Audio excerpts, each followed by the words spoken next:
Hello friends, હું જ્યોતિ ગજ્જર સુરતથી. આજે આપણે ફળ વાપરીને બે પ્રકારની ચટણી બનાવીશું. આ બંને ચટણીઓ ખાવામાં ખાટી મીઠી ચટપટી લાગે, એટલે ગરમીની મોસમમાં ખાવાની મજા પડી જાય. આ બંને ચટણીઓ એકવાર બનાવી લીધા બાદ એક કન્ટેનરમાં ભરીને ફ્રીજમાં સ્ટોર કરી દઈએ તો કમસે કમ 12થી 15 દિવસ સુધી ખાવા માટે લઈ શકાય. તો ચાલો આ મજેદાર રેસીપી શરૂ કરીએ. સૌથી પહેલાં કેરી અને કાંદાની ચટણી બનાવીશું. એના માટે એક નાની સાઇઝનો કાંદો અને એક નાની સાઇઝની વજનમાં 150 ગ્રામ જેટલી કેરી લીધી. કાંદાની છાલ હટાવીને પાણી વડે સારી રીતે ધોઈ લીધો અને કેરીને પણ પાણી વડે ધોઈ લીધી છે. હવે એની ઉપરનો ડીચવાળો ભાગ કાપીને હટાવી દઈશું. ત્યારબાદ એની પણ છાલ કાઢી લઈએ. કેરીની છાલ હટાવીને વચ્ચે ગોટલી હતી એ કાઢી લીધી. ત્યારબાદ એને નાની ટુકડીમાં કાપી લીધી અને કાંદાને પણ એ જ પ્રમાણે નાની ટુકડીમાં કાપી લીધો છે. ચટણીમાં નાખવા માટે એક મીડિયમ ટુકડો ગોળ લીધો છે, એને ઝીણો કાપી લઈશું. કાપેલો ગોળ મેઝરમેન્ટ પ્રમાણે 1/2 કપ જેટલો થાય. હવે આ બધું એક નાના મિક્સર જારમાં લઈશું.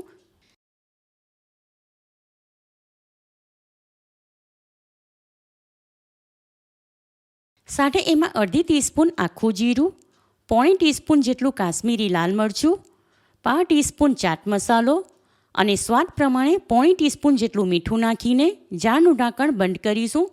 ત્યારબાદ એમાં પાણી ઉમેર્યા વગર આ બધું વાટીને એની પેસ્ટ બનાવી લઈએ. ચટણી રેડી છે, માટે આ ટાઈમ પર એકવાર એને ટેસ્ટ કરી લઈએ. કંઈ નાખવા જેવું હોય તો નાખીને મિક્સ કરી શકાય. ચટણી ખૂબ જ ટેસ્ટી ચટપટી છે. એને મિક્સર જારમાંથી એક વાસણમાં કાઢી લઈશું. ગરમીમાં ખાવાથી લૂ નહીં લાગે એવી કેરી અને કાંદાની ચટણી રેડી છે. આ ચટણી અલગ અલગ પુડલા, પરાઠા કે કઠોળ સાથે ખાવાની પણ ઘણી સારી લાગે. જોટાની સાથે જ મોઢામાં પાણી આવી જાય એવી આ ચટણી એટલી ટેસ્ટી ચટપટી છે કે એકવાર ખાધી હોય તો બસ ખાયા જ કરવાનું મન થાય. માટે ગેરંટી સાથે કહું કે તમે એકવાર આ ચટણી બનાવશો તો ખાટા ઓછી જ પડશે. હવે આગળ વુડ એપલ, જેને ગુજરાતીમાં કોઠું કહેવાય, એની ચટણી બનાવીશું. એના માટે મેં અહીં એક મોટી સાઇઝનું કોઠું લીધું. એની ઉપરની પરત લાકડા જેવી સખત હોય છે, માટે દસ્તા વડે એને ભાંગીશું. કોઠાની ઉપરની પરત ઘણી સખત પણ અંદરનો માવો બિલકુલ સોફ્ટ હોય છે. કોઠાની અંદરનો પલ્પ એક ડીશમાં કાઢી લઈશું. કોઠું પાક્કું હતું માટે એનો પલ્પ આવા બ્રાઉન કલરનો દેખાય છે. ચટણીમાં નાખવા માટે 3 નાની ટુકડી એટલે કે 3 ટેબલસ્પૂન જેટલો ગોળ લીધો છે. એને ઝીણો કાપીને આ પલ્પમાં ઉમેરીશું. હવે આ બધું એક નાના મિક્સર જારમાં લઈશું.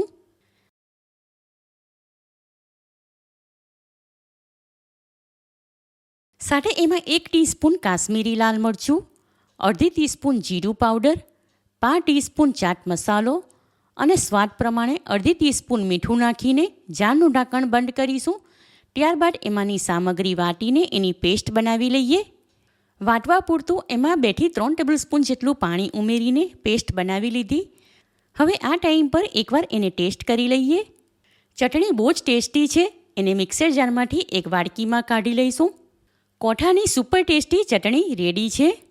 ભાખરી, પરાઠા, પુડલા કે થેપલા સાથે આ ચટણી ખાઈ શકાય.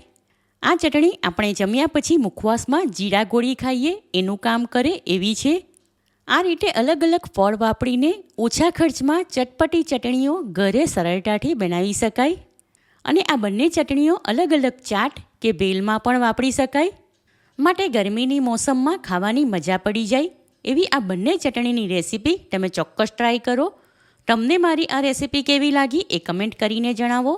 પસંદ આવી હોય તો વિડીયોને લાઇક કરીને વધારેમાં વધારે શેર કરો. ચેનલ પર નવા હોવ તો સબસ્ક્રાઈબ કરીને બાજુમાં બેલ આઇકન પર ક્લિક કરો, એટલે આવનાર દરેક નવી રેસીપીનું નોટિફિકેશન તમને મળતું રહે. ફરી મળીશું એક નવી રેસીપી સાથે. Eat healthy and stay healthy.